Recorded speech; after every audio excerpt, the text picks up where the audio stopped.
Jesus. Good morning. Appreciate y'all for tuning in and rocking with us for another edition of the Morning Breeze, man. Always rocking with you guys, as always, man. Outside of me, I got my guy, Mr. Media himself, Jordan JC, in the building.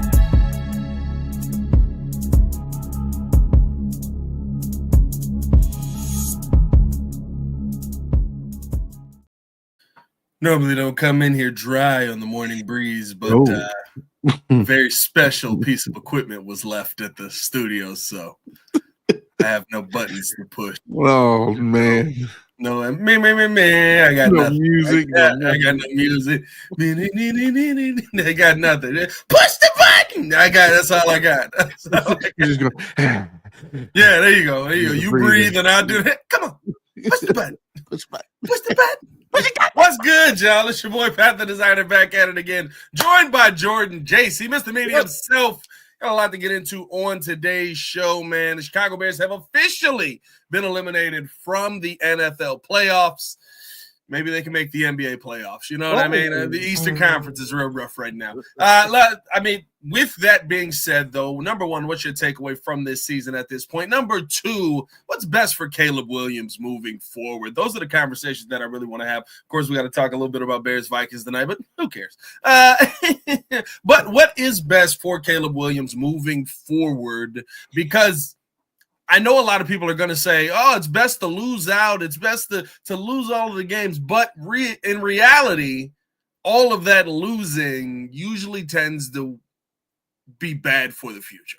All that and more in today's episode of the Windy City Breeze. I almost forgot this was not the Chicago Bears podcast. The Windy City Breeze Sports Talk Daily Morning Breeze edition. Hit that like button, subscribe to the page, leave a 5-star review. Y'all know what to do. Push the button. Come on. Push the button. Push the goddamn button. All right, man. You heard what she said. You heard what she said.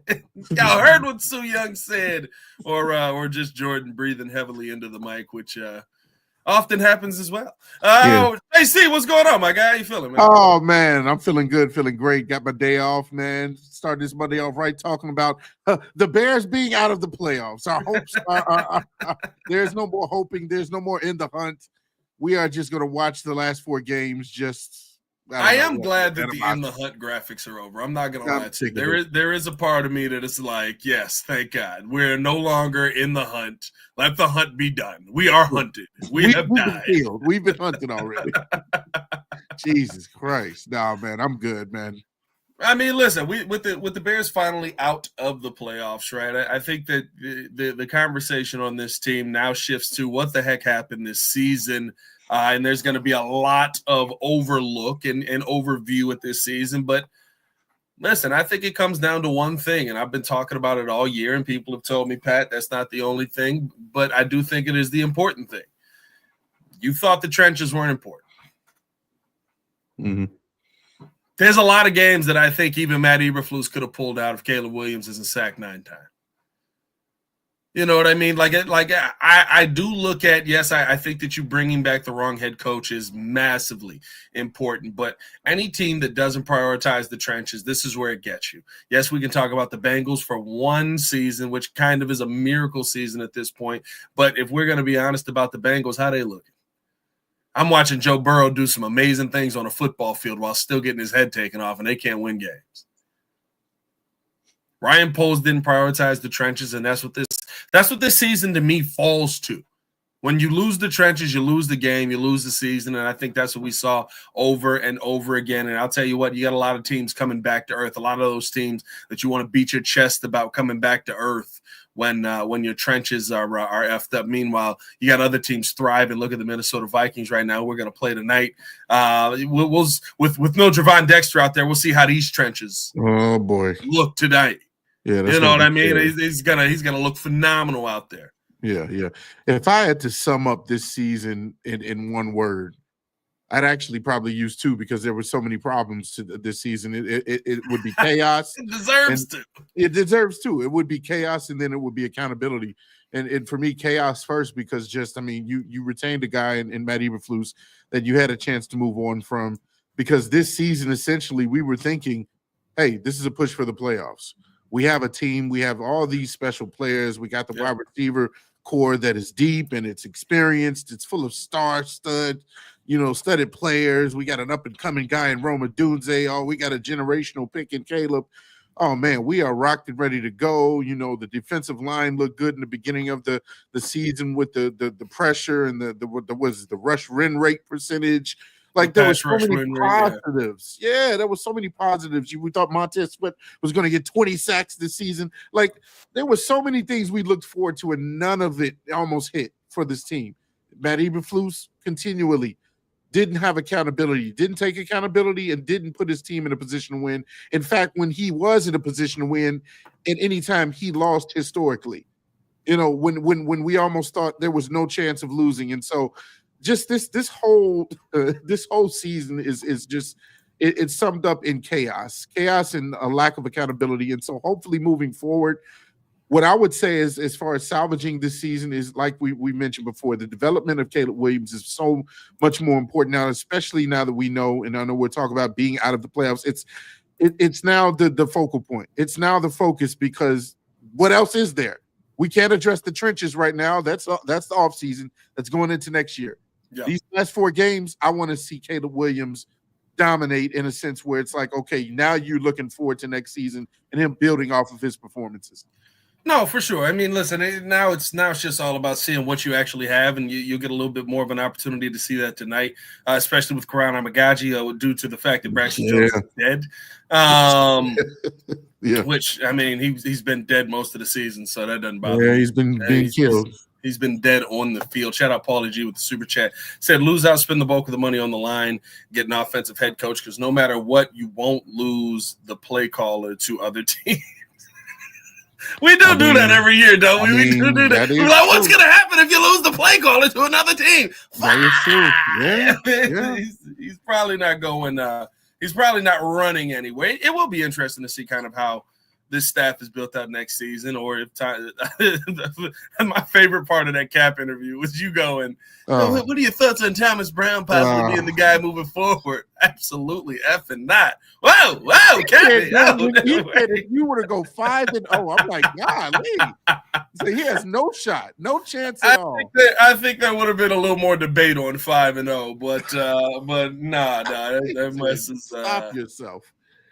That mess got slapped around there a little bit, JC. But no, I think here's my thing though, right? When you look at, it's wild to say that you started off this season 4-2 and that a tipped football going the wrong way is what led to the complete and utter destruction. Pure and utter destruction. And just booty cheeks on the screen as he walked away. That's pretty much that kind of is the sum of our season. If we're gonna describe the Chicago Bears season, it's Mike Tyson's butt showing on Netflix. Like that's kind of where it's at. That actually is a perfect description of what the Bears are. Like just 4-2, you dominate, you go into this game. Caleb Williams leads you back, and then just pure another distraction, and then just cheats, walking away the rest of the way. That's pretty much what we saw for the rest of this season. But it's sad that I think what that game does is show you the level of dysfunction that you're at, though. Yeah. Right? Like when you talk about that game destroying everything, it was a tipped pass that turned into a heartbreaking loss. That then snowballed into 7 more losses, 3 of them being heartbreaking losses. Yeah. You know what I mean? It destroyed the culture that you thought you had built. It exposed this culture that you thought you had manifesting here. And I think that it exposed the team for who it really was moving forward. I think it actually I love the way you just said that. I think it exposed the lack of culture that they apparently we thought they had, but they didn't, because there were so many things that started coming out. You started seeing players, voice their opinion on what could have been in that game. And of course, we talked about it in detail, but Kevin Byard mentioned the play before the Hail Mary and getting them in a position to actually throw the ball to get it into the end zone. just maybe calling a timeout when you had 3 in your pocket. You didn't use any of it just to get your team on the same page when Tariq Stevenson was, throwing up pom-poms to the crowd and not being in a position to guard Noah Brown. So yeah, there were so many different things that did kind of like that was the start of the end for this team. And we didn't see it because we thought, oh well, they'll bounce back from that. And apparently that just completely just messed them up mentally and emotionally going forward, because we thought that was the part of the season where we can string off like maybe 5 or 6 straight wins before we get into the division. And if you think about it, we were 7-2. If we were 7-2 going into those division games that we were all close in, that's technically how we wanted the season to play out. But it didn't play out that way. And so, we got to kind of just pick up the pieces, lick our wounds as a team, as an organization. And again, hopefully going forward with the whole issue with Ryan Poles and, the rumors about whether or not he was buddies with Eberflus, whether or not it was an arranged marriage or not, whatever the case is, they better make a good decision going forward, because again, that's really the biggest issue outside of the development for the quarterback is, who are you going to bring in here for the head coach? Who are you going to bring in here to make sure that who are you going to bring in here from the draft and free agency next season to kind of solidify your role as GM, Ryan Poles? And so that's what I'm looking at right now. Yeah, no, 100%. It's, and I mean, listen, when we talk about the future of this team, it does come down to Caleb Williams and this.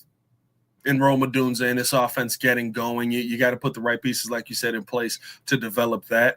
The one thing that I do wonder is, though, the rest of this season, because there's still a month of football left. There is still a month, the full month of December of football left, and a game in January. Yeah. The real question for me moving forward is what's best for Caleb Williams.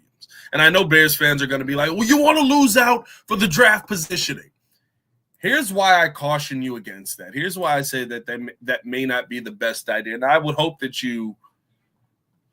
I want the top guy. I think for the team, it probably is best if you lose out, right? I can see the logic in it. But there's something that is developed when you continue to lose that it is very hard to break. And it is the mindset of here we go again. Mm. And I would ask you to look at this season as an example of that.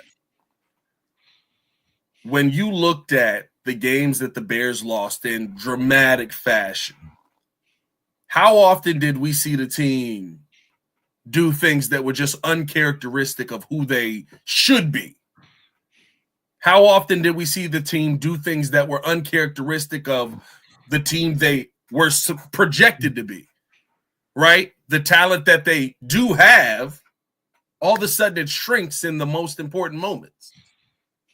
And to me, that comes from the mindset of a guy like Jalen Johnson, who's pretty much been losing his entire career.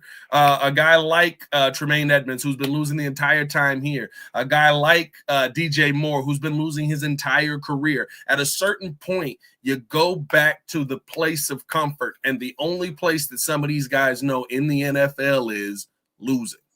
Mm. And so for me in the long run, and I'll say even for the betterment of this team, if you want to have the quarterback who's not going to go out there and, sphincter up in the biggest moments, even though we really haven't seen Caleb Williams do that a lot. If you don't want to see the quarterback Mike Tyson his way out of this situation here to finish out, I think that it is important to get some wins heading towards the end of this season. I think that it is important to your quarterback's future to remind himself, hey, I actually am good at football and I can win these games. Yeah, 100%. I totally agree with you on the fact that it is important to win games if you can. I feel like every last one of these 4 games, you don't just pack it in. I understand that right now, where are we in the draft? 9th, I believe. We're 9th right now, yeah. Yeah, and if we were to lose, maybe we get to 6th or 5th, I believe is what I heard. So, there's a way to move up in the draft and maybe, get a little bit closer to getting a guy like a Will Campbell from LSU. But here's my thing. I actually don't have and I'll play devil's advocate with this a little bit. I actually don't have a problem if we were to lose out. You know why? Because I don't think it actually affects Caleb Williams for one reason. Throughout this season, I've seen a quarterback, which I didn't realize he had, show a lot of mental fortitude, or dare I say testicular fortitude. Oh, a little testicular fortitude. Oh yeah, he's got it. He's got it. And throughout all the chaos, throughout of this one coach to the next coach, OC to the next OC to the next OC, like no matter what you put in front of him, or rather the lack of putting in front of him in the offensive line, it seems as if he has continued to get back up as many times as he's gotten sacked and continue to play well. Has his really good games, has some games where he's off a little bit, plays a little too much hero ball, but then he continues to get back up and he stands in front of that podium every week and he says, hey, I have to take, accountability for the things I've done wrong, but we're moving in the right direction. You don't see a guy that's been defeated. You don't see a guy that's, broken up and battered from this season, even though you thought he would be. He looks as if he knows how to take it in stride.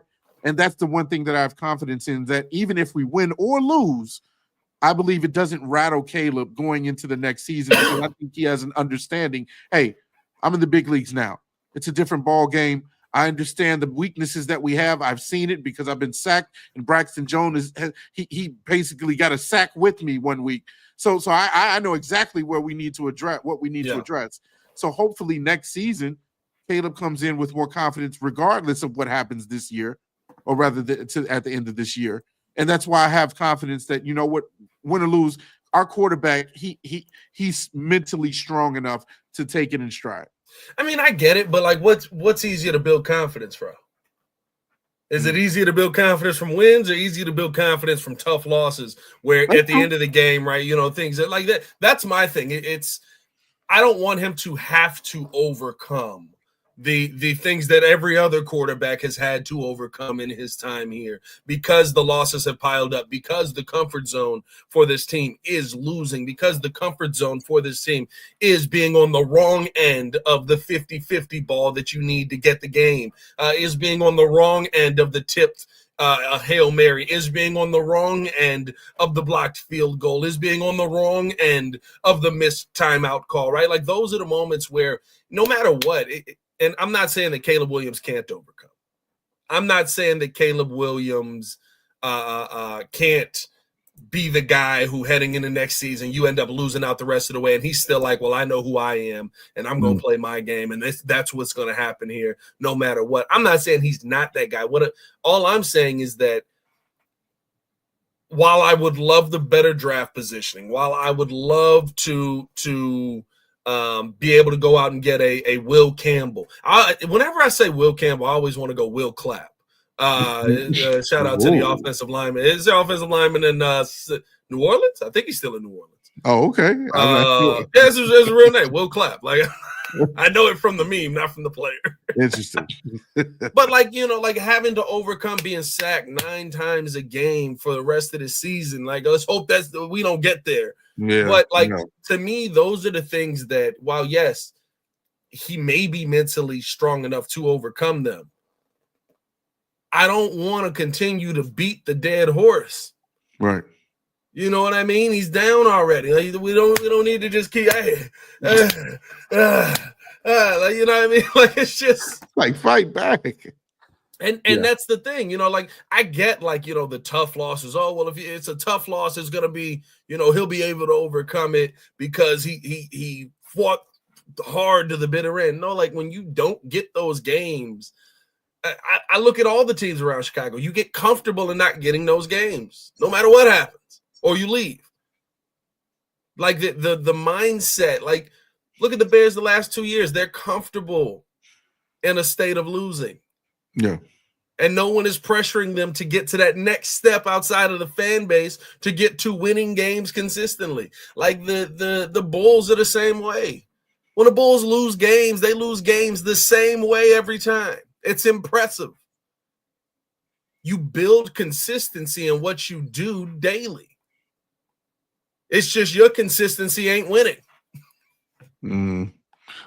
That's actually a good point. I didn't think about it like that, but I mean, and don't get me wrong. As a Bears fan, like through and through, obviously, I would love to see some wins. I would love to see it be Caleb developing along with actually getting a W, and maybe and maybe the game is tight at the end of the fourth quarter, and you finally pull one out. Yes, I would love to see that going into the end of the season. That would be my preference. However, I just don't feel like it's a necessity to say, will it kill Caleb Williams' confidence or will it make any difference with him moving forward? Because again, we've seen it throughout the entire season where Caleb has just continued to kind of get through those tough moments. And that I have to give him a very high passing grade on, because that was one thing I had no idea he had. With all of the question marks about him coming out of college, and I know somebody said, I mean, he even was used to losing in college. But with all of the things that he was dealing with, and we said, oh, well, red flags, one thing I didn't really realize was the fact that he was able to kind of face the noise, especially in a town like Chicago, and be like, you know what? Hey, we're going to continue to keep moving. Bear down every single time. The Bears, or whatever he says after every, like, it's always upbeat and positive. And that's what I like in a leader of my team. I like the fact that, you know what? Hey, yes, this season sucks. Yes, you know what? We should have been better than what we were. Yes, I feel like I could have played better in certain games and got us in a position to win. I feel like, I held the ball too long in this instance and that instance. Yes, take all the accountability. Continue to say the right things when you're in front of the media. My thing is, I've seen you be tough. That's what I love out about quarterback. I love the toughness. Now let's just get a tough coach in front of him. Let's get a tougher team in front of him. That's the thing that that's the biggest thing that I'm worried about, is the team around Caleb. I'm not worried about Caleb anymore. I'm worried about what are you going to do to protect Caleb and make the team better and tougher around him, so that next year we won't have to go through this debacle anymore. No, yeah, I think it's better for you to and this is the reason why I'm not going to be sitting there. Like, this is not a point of contention for me. Like, I understand people who are like, to finish out this season, you got to lose out. Like, I get it. I want Will Campbell. I want that mammoth on the left side protecting my quarterback. Yeah. You know what I mean? I want to be in a position to where we have a top 10 pick. Heck, at that point, like, you might have a top 5 pick, realistically speaking, if you lose out the rest of the way. I want to be talking about a top 5 pick at this point heading into next season, because top 5 pick is going to get you the best opportunity to get a really good player. Yeah. I want to be talking about 3 picks in the top 59 heading into next season, because I think that, again, opportunity for you to continue to build this offensive lineup and you get a really, really good player. It's crazy as it sounds, legendary. Yes, I do like a guy with a juicy backside. Yeah, I mean, I like a guy with a juicy backside to protect my quarterback. Backside, all right. You got to have a meaty backside protecting the quarterback, man. Absolutely. You know what I mean? Like, listen, here's the thing. Either you get you a meaty backside to protect your quarterback, or your season looks like a meaty backside. You know what I mean? Yeah, there it is. There it is. Yeah, there you go. That's what you get. That's what you get. Oh, no, you didn't. 7:23 in the morning. That's the Bears season right there. I should have known you was going to find it. 7:23 in the morning. That's your Bears season right there. Thank you. Hey, Bears, what do you expect this season? Pure and utter distraction. Love you, brother. There's your Bears season right there, dog. There's your Bears season right there. So that's what you get. Cheeked up on a Monday. So that's what I would love. I would love to have the top pick. But what I don't want to see happen is what we keep seeing happen. Yeah. It's not like that's my thing, right? We keep saying, oh, well, he's got, listen. I'm sorry. You got to stop clapping your hands after you show that pick of cheeks. I'm sorry. No, yeah, that's what, take that with you. Take that with you. Take that with you.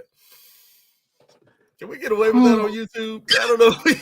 I don't know. It might be a flag. They might flag us for that one. Oh boy, they might flag us for that one. I'm not gonna lie to you. All right, good. But no, like I want to see this Bears team not be on the other side of the losing as their comfort. You know what I mean? And that's what we continue to see. And it's all throughout Chicago sports. The White Sox are the same way. The Cubs are the same way. Yeah. The Bears are the same way. The Bulls are the same way, where it's like, yeah, we want the scrappy team.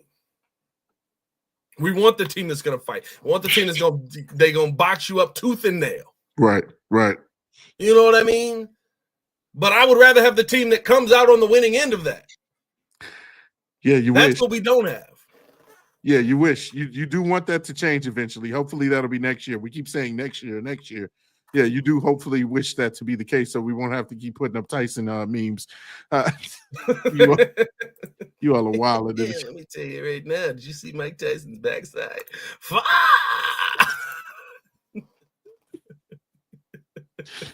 Oh God, I don't even know where to go from this. That is pure and utter adultery. Pure adultery and distraction.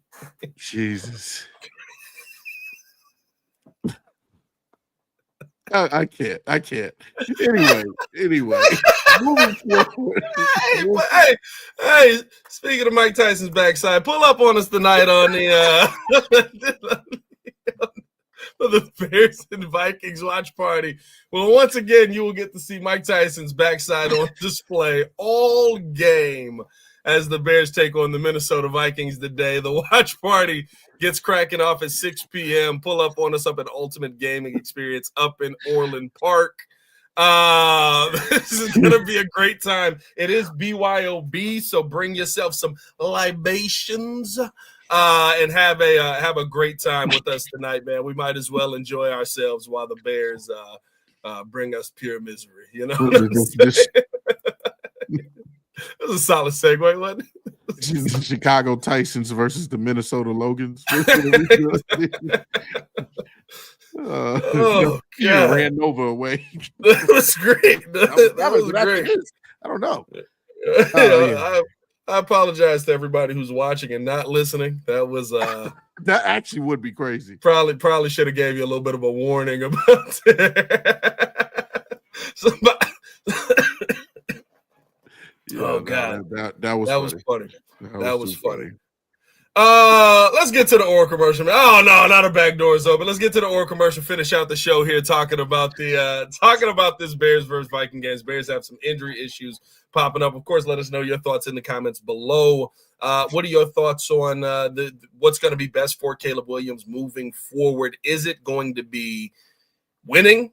Is it going to be tough losses? Is it going to be, hey, just get out of there alive at this point? Because that is the third option that we have to see at this point. 7 sacks last week, and hopefully they're able to bounce back, man. Hopefully they're able to make tonight a little bit entertaining for us, and we don't have to cheek it up on a Monday, double cheeked up on a Monday. We'll be back talking about the cheeky game tonight right after this. Appreciate you guys for tuning in and watching the show. Today's episode of the podcast is brought to you by Aura. Have you ever done a Google search on your own name? You'd be surprised what pops up. Your full name, email address, home address, health records, your relatives. It's all out there. And that's why I've been using Aura, the sponsor of today's video. Aura shows me which data brokers are selling my information and automatically submits opt-out requests just for me. Cleaning up my information not only helps reduce the amount of spam I get, but it protects me from hackers who could use that information to help them access my social media, bank accounts, and other sensitive information. It's really simple to set up. I don't have to download several apps or go to things like antivirus, VPN, password management, parental controls, identity theft, but you can get all of that in one place with Aura. I get everything at one affordable price as well. You may already have one or two of these tools, but not having Aura is like leaving the front door locked while leaving the back door and windows wide open. For you to be able to take advantage of Aura, we got a special deal for you here today. Stop data brokers from exposing your personal information. Go to my sponsor at https:/aura.com/the Windy City. Again, that is aura.com/the Windy City to get a 14-day free trial and see how much of your information is being sold.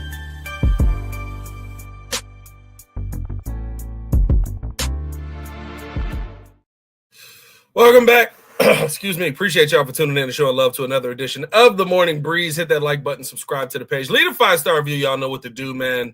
Lot to still get into to finish out this show here because the Bears take on the Minnesota Vikings tonight. We'll be watching it at the watch party, so make sure to pull up on us over there out in Orland Park at the Ultimate Gaming Experience. But All right. This offensive line is looking very similar to Mike Tyson, and my only hope that I have moving forward is that we don't see Caleb Williams get slammed through the table. Very, very, just a right there, just a real, that's kind of my hope for tonight's game because realistically speaking, Braxton Jones being added late to the concussion protocol. Don't know when a concussion happened. He was not on the injury report at all this season. So hopefully not this season, this week, this season. My man is getting ready for vacation. Facts. But no, I guess in one sense there's major concern. Yeah. In another sense, you get an opportunity to see Karan Amageji and see what's really going on with him. Is he just another Braxton Jones? Is he going to be able to do more with concussion protocol? Who knows how long this is going to last, if he's going to be able to overcome it. It's so late in the week, you would assume he's probably not playing next week either. The part that sucks is now you're throwing him out there in a minimal practice, I would assume, situation. I would assume Braxton got probably most of the reps at left tackle this week. Just another bad situation for you to be in, and we've kind of seen Karan get early on. It did not look well. I am excited to see kind of, is he going to be able to bounce back? How is he going to be able to bounce back out there? But you're in a rough spot, especially injury wise, heading into this game. Not only just because of Karan, but also on the other side, no Javon Dexter. So nobody really to push pressure up the middle. Bears, it's that point in the season where you just start hoping that bodies stay healthy finishing out the year. Yeah, I certainly hope so because, I mean, you had a close game against these guys first time around, despite the loss. Yeah. But their best offense versus this team. It might look completely different this game. Like, if I'm being completely honest, with all the players that are out, all the impact players that are out, and then you mentioned having Karan Amageji, fill in for Braxton again. We saw what happened last time with that. Even though we were excited about him getting a shot at left tackle, hopefully he can kind of build off that and come in and just do an adequate enough job. That's what I'm looking for. Don't get bull rushed into Caleb. Try and try your best to at least have a different weakness. That's a very good point. But see, that's the problem. At least have a different weakness, don't you? The only issue with that is, like you even mentioned it when we talked to Cap, is everybody looks the same when it comes to left tackle. The legs are small and they got a bigger upside. Like the upper body is big, but the legs are like ballerina legs. Who was the one that said it first? They built like a wisdom tooth. Wisdom tooth. Yeah. The whole offensive line is just a set of teeth. Yeah, so that's bad. So I don't know if that's going to make any difference, if that's going to change. But, again, you put him out there. He was a top pick, so hopefully there's something that hits, on that his second time around. But, yeah, this is bad. Javon Dexter's not out there. You're not getting pressure anyway. The pressure has kind of subsided the longer you've gone into the season. So that's bad. It's all bad, okay? Like, I just hope for a competitive game. And one of the things that I know is probably going to be different the first time around, I'm sure Brian Flores wasn't aware of whatever game plan Thomas Brown had as an OC. I believe that now he has game script on him. I believe that he's going to be a little bit more prepared. And I read an article where it said that, hey, he could be giving a few more zero blitzes coming Caleb's way, because the way they attacked him in I believe it was overtime, when he became more rattled and you saw him kind of just fall apart, holding the ball too long, not knowing where to throw it, then getting sacked. I think that's what he's going to put out there from the beginning of the game. And so we might have a very long game where Caleb may not look as good as he did the last time around. Yeah, 100%. Listen, I fully expect with tape on Caleb Williams, with an understanding of how the quarterback plays. Not to say the Bears didn't, or the Vikings didn't have tape on him last time around, but it's different when you actually get to see how he does versus your team. And if we're being real, right, Caleb Williams, I think he had the third best QBR versus Minnesota this season. I think that there's a lot of things that Caleb did well in that game, and I think that they're going to try and take those easy shots away from him. He played the game underneath, boom, quick passes, was able to attack it. We saw that kind of work for about 3 weeks. And James was one of those guys. And everybody kept going, oh, is this Flores defense starting to get figured out? Or people starting to kind of, okay, we see now that you're blitzing and you're making it difficult on us here. And then, 3 weeks after that, now as we're back playing them again, they've gone on a run of pure and utter distraction. I'm not gonna put it up. I'm not. Never That's only when you talk about the Bears. I'm telling you, dog. Somebody probably was driving. It's funny. Why did I have to see that this morning? What a way to wake up. Got to mentally prepare yourself for Tyson cheeks, dog. But no, it's my hope in tonight's game is to see how Caleb adjusts to the chess match. That's a good point. Yeah. Because the chess match often is player looks good, coach adjusts. Can player adjust? Right? Player looks good, the players adjust. Can the player adjust? You know what I mean? Because that is usually where you see it get ugly. Mm. That's usually where you see things fall off and you go, oh, okay. Like Mr. Trubisky, first time round on a lot of teams. I got him. Boom. Oh, I'm picking them. Boom. Y'all can't F with me. I'm killing y'all. Yeah, I mean, run up. And then somebody realized and was like, hey, make him throw the football. Mm-hmm. Mm-hmm. And then all of a sudden it was just like, oh, Lord, he can't play football. Like, we feel good. We're like, oh, last game we had y'all couldn't stop nothing. You couldn't get nothing. Y'all was trash. It was like, make him throw the football. Yeah, exactly. Okay. Yeah. Yep. All right. That sucks. When they adjust, can you adjust back to it? That's usually where it gets ugly for us. I'm in full agreement with that. I'll extend that even further to the head coach. I feel like Caleb and Thomas Brown, because now you have tape on the both of you all. You all need to know how to adjust to the adjustments. That's the sign of a good player. That's a sign of a good coach. Is okay. Like you said, it's a chess match. Make your move. I made my move where Caleb has had his best passing in game against a really good defense. Can he kind of imitate that same performance, or will it be a dud? Will he even throw for 100 yards? Well, that's the adjustment. Sometimes you have to even make that on the fly. Caleb probably has to do that in game, and so. That's what I want to see. I want to see that, and that's part of the whole.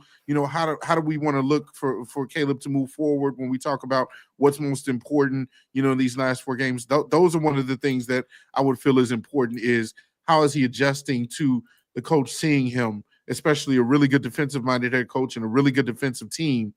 How is he going to perform against someone who knows how he's coming from the previous performance? So hopefully, if he's good this game and he gets maybe 250 plus yards with a couple of touchdowns, I think that's a win. I think that's a win. I tell you this right now, if he gets 250 yards and a couple of touchdowns with this offensive line standing in front of him at this point, I mean, like, and I get it, right? Like it's not like they were good when they were healthy.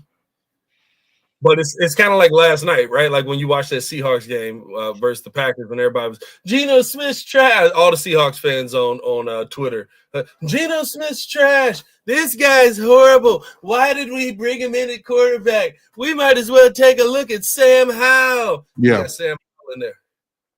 How was that? Yeah. We'll talk about some Tyson. Oh yeah, that was bad. Damn, that was horrible. And so it's Yeah. Listen, I'm not saying it's good, but I can tell you what's behind them is not better. If it was better, they would be in the game. Maybe Karan Amagaji is somebody you can look at and you still hold some hope out for. You still have some hope for. I'm kind of, my biggest concern, like you said with Karan, is that he's built exactly like Braxton. Is he going to be able to anchor himself? But to me, like if you find a way to score multiple touchdowns and have a 250 plus yard passing day, which is weird around the NFL. I don't know if y'all watch the league, but outside of like Josh Allen, like a lot of like 210, 215 yard passing days around the league. Like scoring, the yardage is really down this year. Yeah. But it's just to me, that would be overcoming a mountain. Mm-hmm. You know what I mean? Essentially with where this team is at right now, health-wise. So hopefully you're able to and the fact, I mean, if we're being real, coming into this game, there is no run game. Man, DeAndre and Roschon is a maybe. Hey, Travis Homer might get you 50 yards, maybe. Maybe. We'll see. Don't count on it.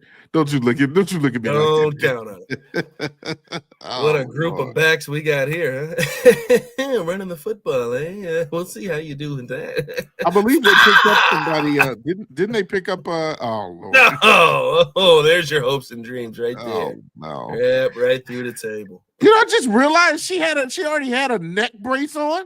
That's because he had slammed her through the table before. Wait, and so she came she was back injured already. Yeah. She had a neck brace on from her getting slammed through the table before. She came back and he re-upped it. I didn't even realize that. You know, it's the little things, man. That's just horrible.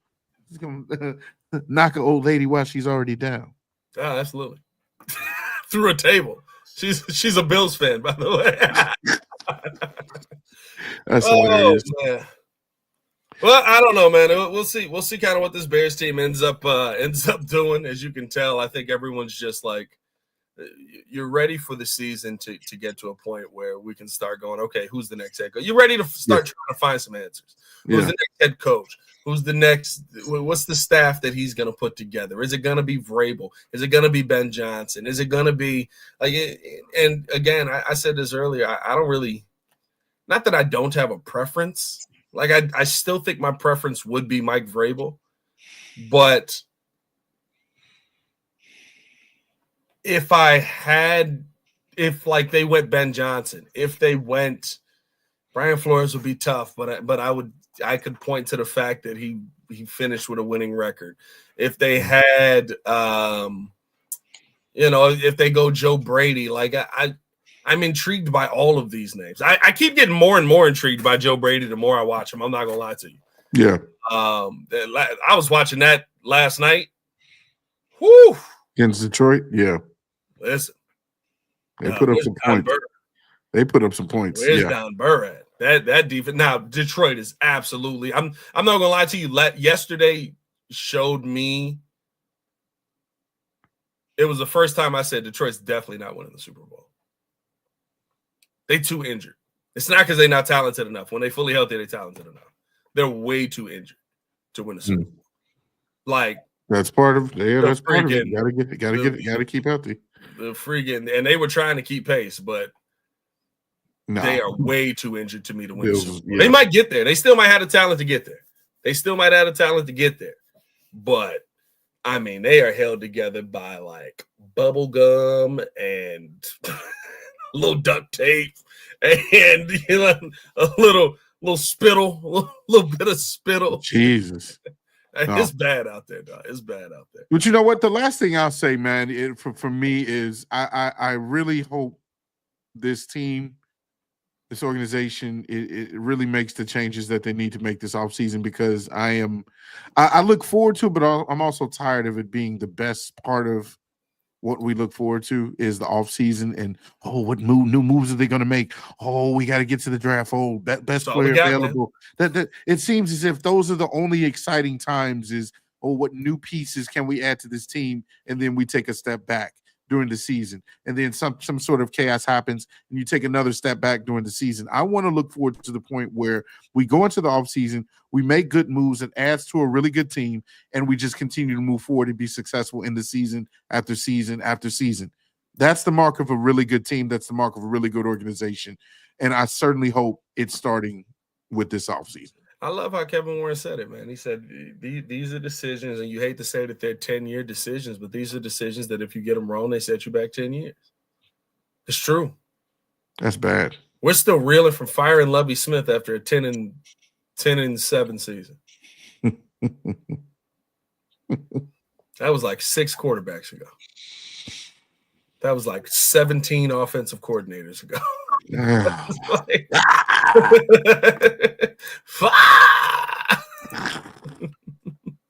any love for me? Get out of here! What? That was just in there. Holmgren, get out of here. Hey, man, we appreciate y'all for tuning in to Show and Love. Hit that like button, subscribe to the page, man. We're going to get up out of here. Appreciate y'all for tuning in. Like I said, pull up on us tonight, of course, for the Breeze event. We'll be watching the Bears and the Vikings. Like I said, plenty of Tyson will be available tonight on the screen, so watch yourselves. Ultimate Gaming Experience out in Orland Park. Pull up on us 6 p.m. till they kick us out. Should be a good time, man.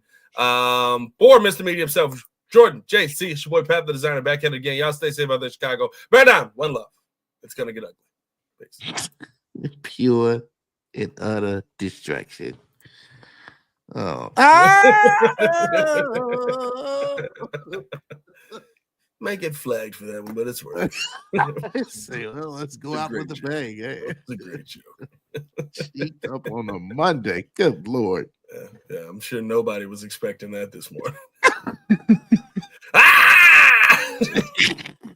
Hopefully nobody crashed. Oh, they got music on here already? Let's see. Oh, not that. Oh. No, that's a little vibey. That's what we should have started out with. Hey. Good morning. Plenty of triangle. All right, let's get out of here.